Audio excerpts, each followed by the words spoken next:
پھر وہاں سے آپ کے گھر میں سپلائی ہوتی ہے. تو یہ جو مدرسہ ہے یہ ایک پاور ہاؤس ہے ایمان کا.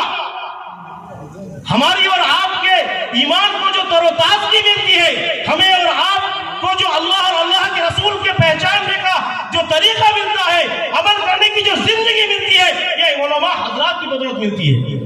پھر بہرحال قاری ربیع الحق صاحب نے, مفتی مہر الحق صاحب, حافظ رضا الکریم صاحب اور حافظ ذاکر صاحب, ہمارے نہر البھائی اور بھی بہت سارے حضرات نے انتک بے انتہا محنت, مشقت اور لگن کے ساتھ اپنے آپ کو اس مدرسے کے قائم کرنے کے لیے قربان کر دیا, جب جا کر آج یہ ہمیں اور آپ کو دیکھنے کو ملا. مدعی لاکھ برا چاہے تو کیا ہوتا ہے, مدعی لاکھ برا چاہے تو کیا ہوتا ہے, وہی ہوتا ہے جو منظور خدا ہوتا ہے. یہ خدا کی حکم کی بدولت آج یہ مدرسہ یہاں قائم ہوا ہے. آپ دیکھ رہے ہیں کہ مدرسے کے چاروں طرف دور دور تک کوئی گھر نہیں ہے, کوئی گاؤں نہیں ہے. میں وقت ہے میں حضرت حاضرہ علیہ السلام, علماء حضرات بیٹھے ہیں, بڑے بڑے علم داں ہیں, سامنے بھی علماء حضرات بیٹھے ہیں لب کشائی کرنے میں. اور یہ جو طلبہ, ان کے سامنے تو لب کشائی کرنا بہت بڑی ضرورت اور جسارت کی بات ہے, اس لیے کہ یہ ہمیشہ قرآن میں, کتاب میں, حدیث میں ڈوبے رہتے ہیں, ہے کہ نہیں. سونار کے سامنے کوئی سونے میں چوری کر سکتا ہے, نہیں کر سکتا ہے, اس لیے کہ وہ سونار ہے, اس کو معلوم ہے. تو یہ حدیث کے اور قرآن کے سونار ہے, قرآن کی باریکیاں, قرآن کی زینت, قرآن کی خوبیاں یہ لوگ بہت اچھی طریقے سے جانتے ہیں. بہرحال پھر بھی میں اپنے اصلاح کے لیے بیان کرتا ہوں کہ حضرت حاجرہ علیہ السلام کو اللہ تعالیٰ نے, حضرت ابراہیم علیہ السلام کو بہت ساری آزمائشوں میں اللہ تعالیٰ نے آزمایا. حضرت ابراہیم علیہ السلام کو اللہ تعالیٰ نے بہت ساری آزمائشوں میں آزمایا. لاسٹ کا جو ایگزام آیا, امتحان آیا, تو اللہ تعالیٰ نے حضرت حاجرہ علیہ السلام کو, حضرت ابراہیم علیہ السلام کو 80 سال کی عمر میں ایک بیٹا حضرت اسماعیل علیہ السلام پیدا ہوا. کتنے سال کی عمر میں؟ 80 سال کی عمر میں حضرت ابراہیم نبی علیہ السلام کو حضرت حاجرہ علیہ السلام کی بطن مبارک سے ایک بچہ پیدا ہوا. اللہ تعالیٰ کا حکم ہوا کہ تم حضرت حاجرہ اور حضرت اسماعیل کو مکہ کے غیر وادی غیر ذی زرع جسے کہا گیا وہاں پر چھوڑ کے آؤ. حضرت ابراہیم علیہ السلام حضرت حاجرہ علیہ السلام کو لیتے ہیں, اور حضرت اسماعیل نبی علیہ السلام ابھی چھوٹے ہیں. حضرت حاجرہ علیہ السلام اس کو گود میں لیتے ہیں, اور حضرت ابراہیم علیہ السلام لے کر آج جہاں پہ مکہ قائم ہے, آج جہاں پہ زمزم قائم ہے, آج جس شہر کی قسم ہم اور آپ کھاتے ہیں, وہاں پر اس وقت جب حضرت حاجرہ علیہ السلام کو حضرت ابراہیم نبی علیہ السلام چھوڑنے کے لیے گئے تھے, وہاں پر کچھ نہیں تھا, دور دور تک کوئی درخت نہیں تھا, کوئی پانی کا نظام نہیں تھا, کوئی پیڑ پودا نہیں تھا, کھانے کے لیے کوئی چیز نہیں تھی. بہرحال حضرت ابراہیم علیہ السلام حضرت حاجرہ علیہ السلام کو لے کر وہاں پر پہنچے, تو حضرت حاجرہ علیہ السلام نے ایک ہی صرف سوال کیا. کس سے؟ اپنے شوہر سے, حضرت ابراہیم نبی علیہ السلام سے. کس سے سوال کیا؟ حضرت ابراہیم نبی علیہ السلام سے سوال کیا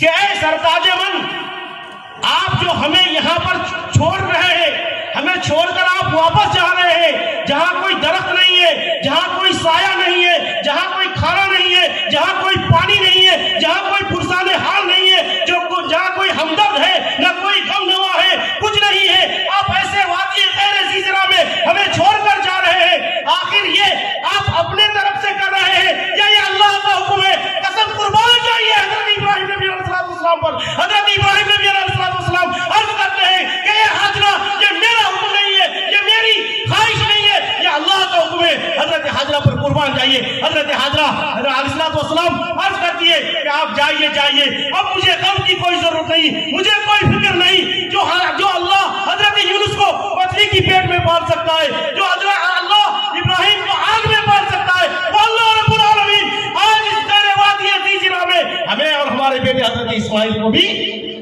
پال سکتا ہے. تو میرے بچوں, میرے نوجوانوں, میرے برادران اسلاموں, آج یہ مدرسہ جس غیر ذی زرع میں آج واقع ہوا ہے, جہاں چاروں طرف کوئی گاؤں نہیں ہے, کوئی پوچھنے والا نہیں ہے, کوئی دینے والا نہیں ہے, آج نہ معلوم اللہ نے کتنے دینے والوں کو دور دور سے بھیج دیا. مدرسے میں دیے کہ نہیں دیے؟ یہ آپ کی تو بدولت ہے، یہ تو آپ ہی کی دین ہے۔ تو اللہ تعالیٰ جب دین کی خدمت لینا چاہتا ہے، اللہ جب مدرسے کو چلانا چاہتا ہے، تو نہ جانے کہاں کہاں سے اللہ اپنے پیارے بندوں کو بلا لیتا ہے۔ کہیے سبحان اللہ۔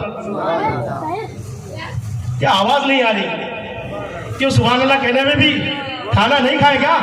زور سے کہیے سبحان اللہ۔ ایک مرتبہ درود پاک پڑھی۔ اللہ تعالیٰ نے قرآن کریم کے اندر ارشاد فرمایا، ان اللہ و ملائکتہ یصلون علی النبی یا ایھا الذین آمنوا صلوا علیہ وسلموا تسلیما۔ میں آپ سے عرض کرنا چاہوں گا، اتنی زور سے درود پڑھیے، اتنی زور سے درود پاک پڑھیے کہ وہ بولنے والے جو کہتے ہیں کہ ہم درود نہیں پڑھتے تو اس کا کان تک یہ آواز پہنچا۔ زور سے پڑھیے، بآواز بلند پڑھیے، صلی اللہ علیہ وسلم۔ کیوں ہم اور آپ درود نہیں پڑھتے ہیں؟ ہم اور آپ درود پڑھتے ہیں کہ نہیں پڑھتے ہیں؟ تو پھر زور سے درود پڑھیے تاکہ ان کو پتا چلے کہ ہم بھی درود پڑھتے ہیں، اور ہم اتنے درود پڑھتے ہیں کہ سوتے ہوئے درود پڑھتے ہیں، جاگتے ہوئے درود پڑھتے ہیں، چلتے ہوئے درود پڑھتے ہیں، بیٹھے ہوئے درود پڑھتے ہیں، پڑھاتے ہوئے درود پڑھتے ہیں، ہر وقت نبی پاک صلی اللہ علیہ وسلم پر درود پاک پڑھتے رہتے ہیں۔ اللہ تعالیٰ نے نبی پاک صلی اللہ علیہ وسلم نے ارشاد فرمایا، من صلی اللہ علیہ عشرہ، جو مجھ پر درود پڑھتا ہے اللہ تعالیٰ 10 مرتبہ اس پر رحمت بھیجتا ہے۔ تو ہم درود پاک کے پڑھنے والے ہیں۔ تو میں یہ عرض کر رہا تھا، حضرت حاضرہ علیہ السلام نے کہا کہ اب مجھے فکر کی کوئی ضرورت نہیں ہے، غم کی مجھے کوئی ضرورت نہیں ہے۔ جو اللہ حضرت یونس نبی علیہ السلام کو اللہ نے سمندر کی تاریخ کی، مچھلی کی پیٹ کی تاریخ کی، رات کی تاریخ کی، وہاں پر بھی اللہ نے اس کو محفوظ فرمایا تھا نہیں فرمایا تھا؟ حضرت ابراہیم نبی علیہ السلام کو آگ میں ڈالا گیا تو حضرت اسماعیل بچایا کہ نہیں بچایا؟ تو میرے اللہ جو حضرت یونس کو جب مچھلی کی پیٹ میں کھانا پہنچا سکتا ہے، تو وہ اللہ اس مکے کے وادی غیر ذی زرع، جہاں کوئی درخت نہیں ہے، جہاں کوئی پیڑ پودا نہیں ہے، جہاں کوئی سایہ نہیں ہے، اللہ تعالیٰ وہ ہمیں بھی یہاں پالے گا۔ میرے بھائیوں، میرے عزیزوں، آج دیکھیے وہ مکہ شہر کہلاتا ہے۔ وہ کیا کہلاتا ہے؟ وہ مکہ شہر کہلاتا ہے۔ آج یہ جو مدرسہ تعلیم آباد کے نام سے جو آباد ہوا، انشاءاللہ آج تھوڑے ہی دن میں اس کا فیض جو ہے پوری دنیا میں پہنچے گا۔ کہیے سبحان اللہ۔ جس طرح دارالعلوم دیوبند سے پڑھے ہوئے علماء کرام، مفتیان اعظام، حفاظ کرام دنیا کے گوشے گوشے میں موجود ہیں۔ میرے قاری صاحب کا یہ جو درخت، اس کا پھل انشاءاللہ گوشے گوشے تک پہنچے گا، اور اس کا جو فائدہ ہے صرف ہمارے قاری ربیع الحق صاحب کو نہیں، بلکہ یہ جتنے، یہ تو بڑے خوش نصیب ہیں یہ بشن پور والے، بڑے خوش نصیب ہے بہور والے، بڑے خوش نصیب ہے حسین پور والے، بڑے خوش نصیب ہے کوتل والے، بڑے خوش نصیب ہے بھگوان پور والے، بڑے خوش نصیب ہے کسیرا والے، کہ یہاں طلباء حضرات رات و دن قرآن کی تلاوت کریں گے اور یہاں سے دعا کریں گے، فیض ان کی گھر تک پہنچے گا۔ کہیے سبحان اللہ۔ بچے دعا یہاں کریں گے، تلاوت یہاں کریں گے، فیض اور رحمت ان کی گھر تک پہنچے گا۔ تو یہ خوش نصیب ہوئے کہ نہیں ہوئے؟